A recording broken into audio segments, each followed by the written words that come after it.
तो बरज़ख ड्रामा अपने जिस तरह के हैवी पोटेंशियल से स्टार्ट हुआ था, जिससे देख के ये लग रहा था कि भाई हमें कोई बहुत ही नई चीज़ देखने को मिलने वाली है, तो पहली 4 किस्तों तक वो काफ़ी बेहतर चलती है। पर आखिरी की 2 किस्तें जो है वो इतनी डाउन चली जाती हैं कि आपको देख के ये पता लगता है कि यार ये कोई बच्चों वाला मटेरियल हम देख रहे हैं, कि यार काफ़ी सारी चीज़ें ऐसी होने लगती हैं जो कि स्टोरी की रिक्वायरमेंट बिल्कुल भी नहीं थी। इन्होंने एंडिंग का पूरा एंगल चेंज कर दिया, जिसमें जो सबसे पहले जफ़ार और महताब वाली स्टोरी चल रही थी ना, इन्होंने उस स्टोरी को बिल्कुल एंड पर आके छोड़ दिया और उस सारे सीन को इन्होंने सनम सईद के ऊपर शिफ्ट करके हमें एंडिंग का पूरा सीन दिखाया है। जिस वजह से क्या हुआ, हमारा जितना भी इंटरेस्ट बना था ड्रामे में कि एंड पर क्या होगा, ये जितना कह रहे हैं कि ज़ाहिर और गैब का मिलन होगा, पूरी दुनिया फना होगी, तो वो हमें किस तरह की चीज़ें देखने को मिलती हैं। तो सीरियसली यार वो उन्होंने बहुत ही चाइल्डिश वे में रिप्रेजेंट की हैं। और फिर उसके बाद यार बीच में आके ये ड्रामा काफ़ी स्लो हो जाता है कि आई मीन स्क्रीन पे ये लोग सिर्फ एक दूसरे की शक्लें दिखा रहे हैं। उसके बाद सबसे बड़ा पॉइंट जो इस ड्रामे को लेकर डूबा है वो यार इन्होंने जो ये वाला एक बहुत ही गलत सीन डाल दिया था। कसम से इस सीन की ज़रा भी ज़रूरत नहीं थी। इसके अलावा जो छोटे मोटे सीन्स थे जिनमें शुरू में काफ़ी कंप्लेन हुई थी, तो वो यार इतने ज़्यादा फिर भी मैटर नहीं करते, वो फिर भी किसी तरह से सिचुएशन हैंडल हो जाती थी। बट ये वाला यार ये बहुत ही गलत हरकत थी, जिस वजह से इनको काफ़ी खतरनाक कॉन्सिक्वेंसेस फेस करने पड़े हैं, क्योंकि 9 अगस्त के बाद बरज़ख ड्रामा पाकिस्तान से ऑफिशियली रिमूव होने जा रहा है। और फिर उसके बाद चलो ये सारी चीज़ें तो सेपरेट, हमें एंडिंग में जो देखने को मिलता है कि जफ़ार जो है वो पूरे ड्रामे में ये कहता रहा कि मैंने महताब से मिलना है, महताब से मिलना है, मैं पहाड़ी पे चढ़ूंगा, मैं लाल सुर्ख चांदनी रात में महताब से मिलूंगा। तो जब वो काम करने की बारी आती है, वो काम छोड़ के अपने भाई को बचाने चला जाता है, जिसको वो थोड़ी देर पहले गंदी गंदी माँ बहन की गालियाँ निकाल रहा होता है। आई मीन कसम से यार यही छोटी मोटी चीज़ें होती हैं जो स्टोरी का पकड़ के बेड़ा गर्क कर देती हैं। जितना हमारा सस्पेंस बना होता है वो टूट जाता है। और उसके बाद जो ड्रामे की अच्छी भली शुरू में रेटिंग बनी हुई थी ना IMDb पे, वो सारी रेटिंग गिर गई है, क्योंकि पहली 2 एपिसोड्स की तो इसकी रेटिंग थी 8.5 या 8.2 करके। पर अब जब ये पूरा ड्रामा ख़त्म हो गया है, एंड पर इन्होंने आके थोड़ी बहुत चवल मार दी है,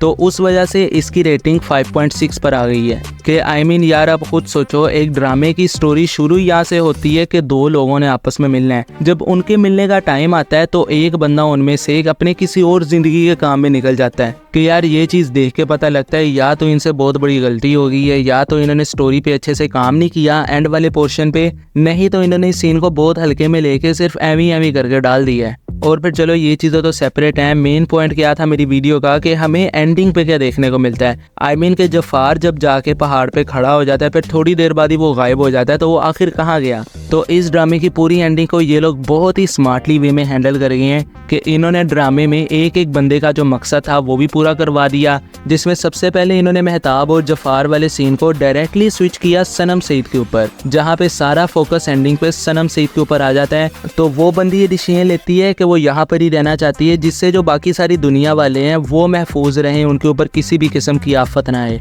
उसके बाद फिर जो फवाद खान था, उसने भी अपनी बीवी की रूह से मिलके अपनी जो दिल की हालत थी वो हल्की कर ली, जितने भी गिले शिकवे थे वो दूर कर लिए। अब वो उसका बेटा एक लाइफ को नया रिफ्रेश स्टार्ट देने वाले हैं। उसके बाद फिर इन्होंने क्या किया कि जो जफ़ार कह रहा था जब मैं महताब से मिलूंगा तो पूरी दुनिया फना होती है, फना हो जाए, उसका सिर्फ एक ही मकसद है, महताब को हासिल करना।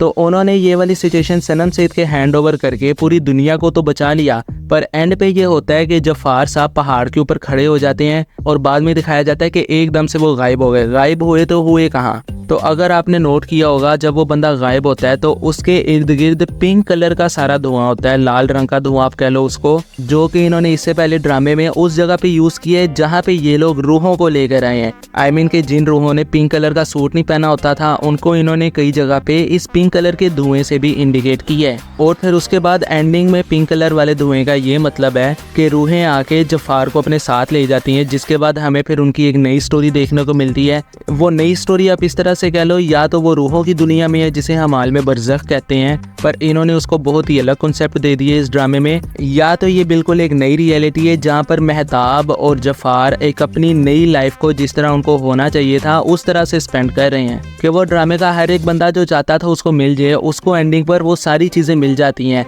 महताब और जफ़ार उनकी दुनिया में एक नई ज़िंदगी गुजार रहे हैं। फवाद खान के कैरेक्टर ने अपने बच्चे के समेत अपनी लाइफ को एक नया स्टार्ट दे दिया है। और फिर सनम सईद यानी शहरज़ाद जो सारी उम्र अपनी बाप की खिदमत करती है, ये उसने अपनी ज़िंदगी के बारे में नहीं सोचा, अब वो अपनी ज़िंदगी भी अपने मतलब से गुजारेगी। उसके बाद फिर एक और पॉइंट बनता है कि उन लोगों का क्या जो सनम सईद के साथ पहाड़ पे अपनी बेटियां ढूंढने आए थे। तो इस चीज़ का भी आंसर हमें ड्रामे के एंड पे मिल जाता है, जब वो सारे क्रेडिट्स वगैरह और सारे वो टाइटल्स वगैरह ख़त्म हो जाते हैं ना, उसके बाद एक छोटा सा पोस्ट क्रेडिट सीन आता है जहाँ पे हमें ये देखने को मिलता है कि उन रूहों में से जिनके माँ बाप उनको ढूंढने आए थे सनम सईद के साथ, वो कुछ रूहें वापस आई हैं। अपना सामान उन्होंने उठाया जो उनके माँ बाप ने वहाँ पर रखा था, और वो सामान लेके अपनी असल इंसानी हालत में वापस अपनी दुनिया में आ जाती हैं।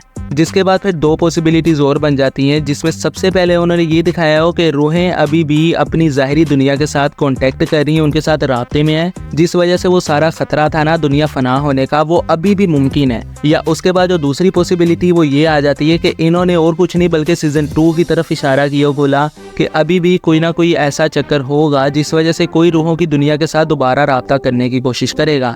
बट ये वाला सीन जो है ये अभी के लिए नामुमकिन है, क्योंकि बरज़ख पाकिस्तान में से ऑफिशियली टाटा बाय बाय होने वाला है 9 अगस्त के बाद। तो इसीलिए बाय एनी चांस अगर इस ड्रामे के डायरेक्टर या राइटर के पास सीज़न 2 का प्लान था तो वो अब फाइनली बाय बाय हो गया है। जिसके बारे में अगर देखा जाए तो इसका सीज़न 2 आना इतनी ज़्यादा कोई सेंस नहीं बनाएगा, क्योंकि इन्होंने एंडिंग पे यही दिखा दिया कि हर एक कैरेक्टर का अपना मकसद, अपना मिशन पूरा हो गया। एंड पे जो वो फैमिलीज जो अपनी बच्चियां ढूंढने सनम सईद के साथ पहाड़ पे आई थी, तो एंड पे उन्होंने दिखा दिया कि उनकी बच्चियां अपनी दुनिया में वापस आ गई हैं और अब सब कुछ अमन शांति के साथ अपनी ज़िंदगी बसर कर रहे हैं। जिसके बाद फिर ये ड्रामा काफ़ी सारी कंट्रोवर्सीज और बहुत ही यूनिक और बहुत ही नई स्टोरी डिलीवर करने के साथ फाइनली एंड हो जाता है। और उसके बाद मेरी ये वीडियो भी एंड होने वाली है। तो आपको मेरी वीडियो में कुछ भी अच्छा लगा हो तो यार चैनल को सब्सक्राइब जरूर कर देना। और फिर इसी के साथ मैंने बरज़ख ड्रामे का ओवरऑल भी रिव्यू किया है कि ओवरऑल इस ड्रामे में अच्छी चीज़ें कौन सी थी और बुरी चीज़ें कौन सी थी। और इसी के साथ मैं फिर मिलता हूँ आपसे अपनी अगली वीडियो में। So till then be सिनेफेलिक।